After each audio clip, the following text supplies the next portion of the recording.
Ayan at good day na muli mga boss. Ayan, may unit tayo dito na Toyota Innova na 2.5 mga boss.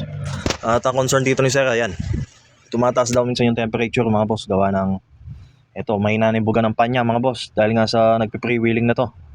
Hindi ko na lang na-video dito na mga boss na pag pinatay mo, hindi pa agad humihinto. Kumbaga yung nagpe-freewheeling, sumusunod pa rin sa ikot. Yun yung mga indikasyon na nagpapalagay na ng ano to mga boss. Clutch fluid, clutch silicone. Ayan mga boss. Sa pagtanggal ng pan nito mga boss, may apat na 12 mm na nut yan mga boss. Ayan. Yan lang yung kanya kailangan yung tanggalin. Hindi nyo na kailangan tanggalin yung belt niyan mga boss. Ayan, ganyan yung ano niya mga boss. Ganyan yung proseso ng pagtatanggal natin ng pan ng mga to.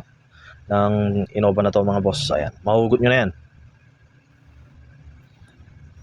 Ayan, dito magre-refill tayo ng ano dito. Silicone oil mga boss. Gawa ng pre-wheeling na to, malambot ng ikot. Ayan, wala na lumalaban mga boss. Kaya ayan, may dala-dala na si sir dito na silicone oil. Ayan. Ayan, isa rin sa nagkukosto mga boss. Isa rin sa nagkukos yan ng tumataas na temperature. Ayan. Gawa ng may hinanimbugan ng pan natin mga boss. Ayan. Sa pag-ano nito mga boss, pag-install at pagtatanggal ng ano, tanggalin muna natin yung mga jets na yan, yung mga nut na yan mga boss, apat lang yan. 10 mm lang yan mga boss. Tanggalin muna natin yan, yung subwoofer na yan.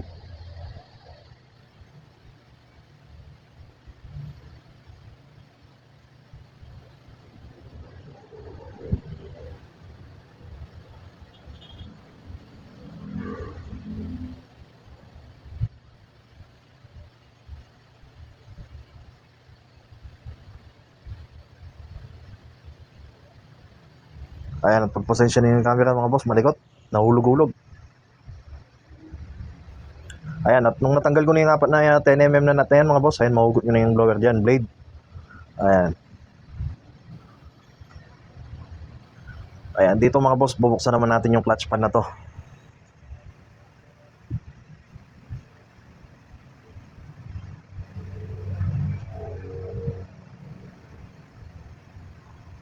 Ayan, kailangan natin luwagan yan, yung mga Philip na yan mga boss.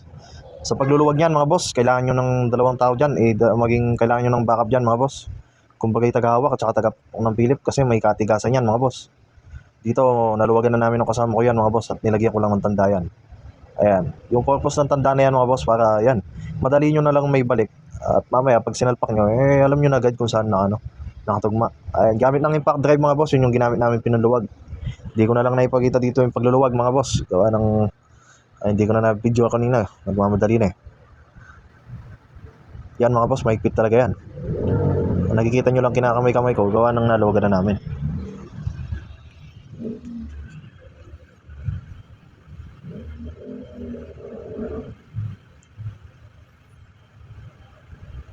Kadalasan yung iba mga boss, bumibilog pa yung mga Philip na yan sa pagluluwag. Kaya kailangan pinupukpok talaga.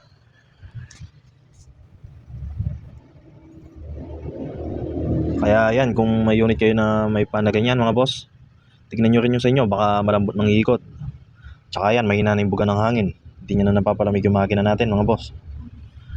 At pag pinatay naman, yun nga, umiikot pa kasi kailangan yan mga boss. Pag pinatay mo yung makina, susunod sa paghinto yan.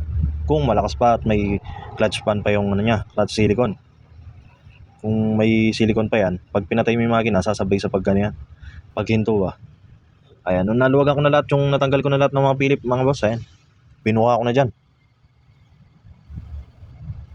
Ayan, tuyong-tuyo mga boss.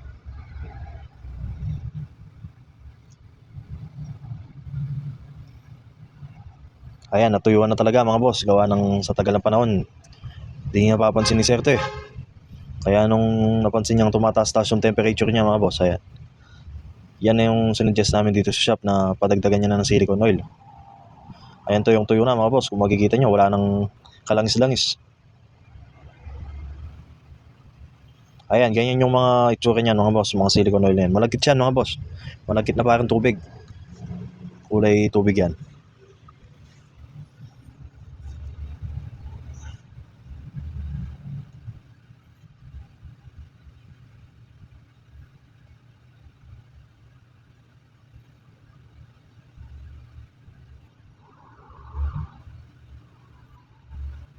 Ayan, uhaw na uhaw yan mga boss. Sa tagal na panahon, di ngayon lang natagdagan ng silicone oil.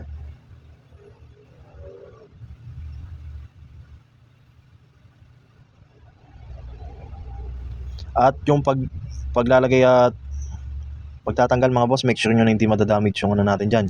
Yung kulay black na nakapaikot na yan sa gasket niya mga boss. Kasi yan, pag natanggal yan mga boss, kadalasan nadidisalign. Kaya make sure nyo na lang na huwag nyo nang gagalawin yan. Para mamaya pag binalik natin, sinalpak na natin, hindi na tayo mahihirapan. Hindi na tayo katatagasan mga boss. Kasi madalas pag nadisalign yan, tatagas yung silicone oil natin. Ayan, nilagyan ko rin yan mga boss, back to back.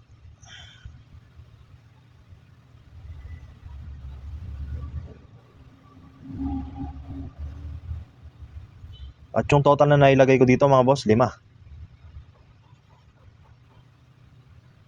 Ayan, ginagalaw-galaw ko lang yan mga boss para lalo sumiksik.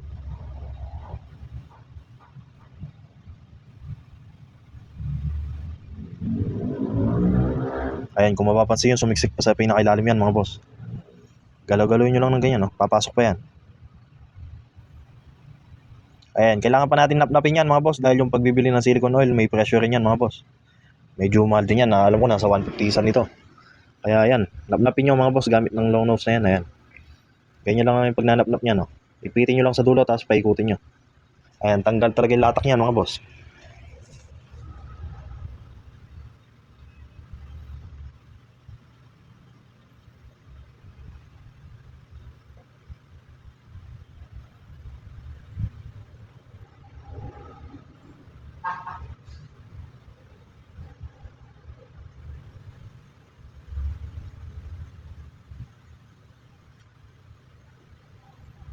At nung nailagay ko na lahat mga boss, ayan, pwede na natin isalpak yan. Tingnan lang natin yung mga ginuwitan natin kahit dito mga boss. Yung tatak na nilagay natin yan. Sundan lang natin yan, yung kaninang ginuwitan natin. Ayan, kaya sa mga gusto mag DIY mga boss, ito, pwede nyo gayahin to. Pagtutugmahin lang natin yan.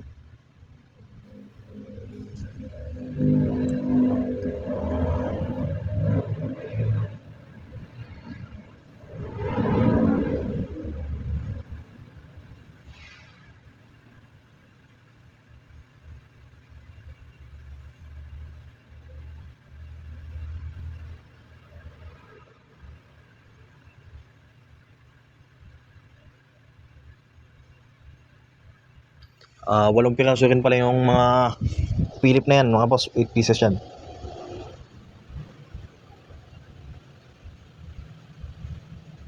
Kaya kailangan maikpit talaga to mga boss, hindi magsisilbing ganyan lang. At Philip lang yung hawak natin, kaya kailangan niyan natin yan.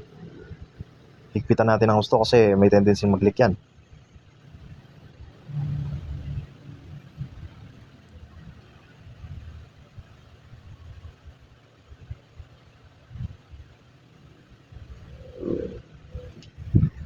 Tulad ng pag-ibig, yan hindi ko alam.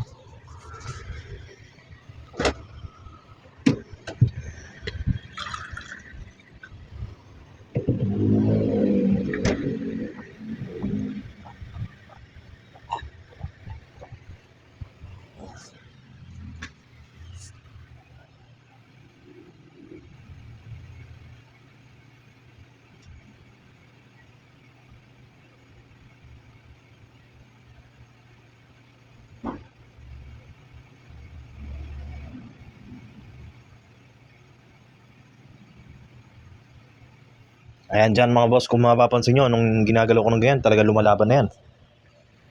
Yan yung purpose ng paglalagay natin na langis. Papatigasin niya mga boss. Ibabalik niya sa dating tigasin na malakas mga boss. Hindi gaya ngayon, lalambot-lambot na kanina eh.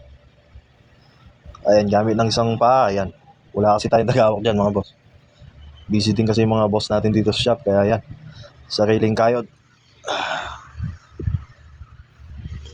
Ayan, gamit ng T-wrench na yan mga boss. Cross wrench na yan, ayan. Tapos 8mm yung gamit natin na Philip na yan.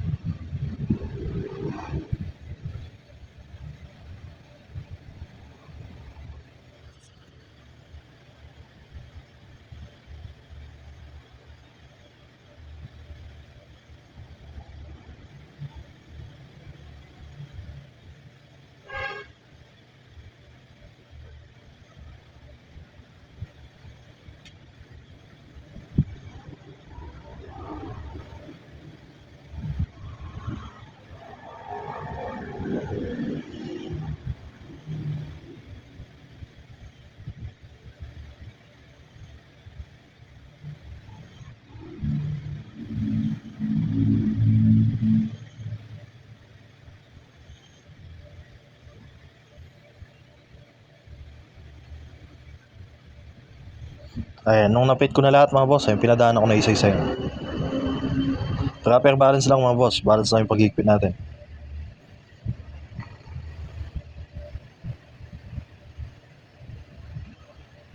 Kaya kailangan talaga dalawang tao yung nag-install nito tsaka magtatanggal. Kasi ganyan nga, medyo ano yan mga boss. Pero dito kayang-kaya naman. Gamit ng isang pa, yun yung pang support ako mga boss.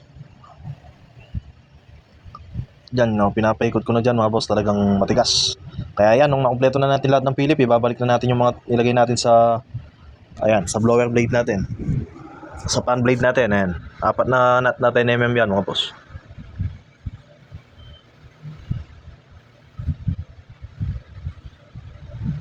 Ayan, sana nakakasunod kayo mga boss. Kaya sa mga gusto mag-DIY mga boss, ito. Pwedeng yung gayahin to mga boss. Dahil sa shop, medyo may pressure rin to mga boss sa pagpapalit na paglalagay ng silicone oil. Kaya kung matututunan yung gawin to mga boss, ayan, malaging matitipid nyo. Matututo pa kayo.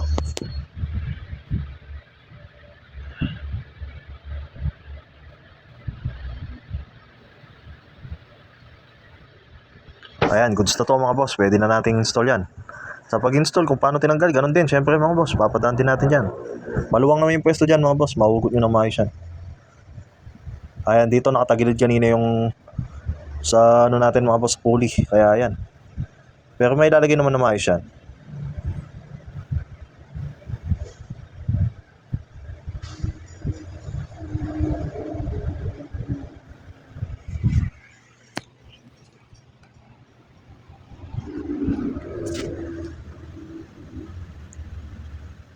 Ayan, tsaga-tsagayin nyo lang na ganyan mga boss sa paghigpit nito.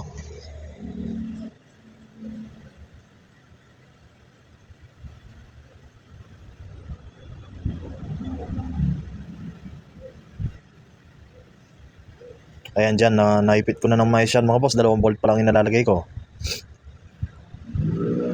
Bahagyang lumalaban kasi nga nakatagilid mga boss. Pero pag naipit mo na yan, maluwag na yung may papasok.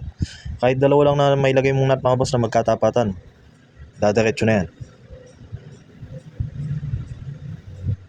Medyo lumalaban lang talaga pag nakatagilid.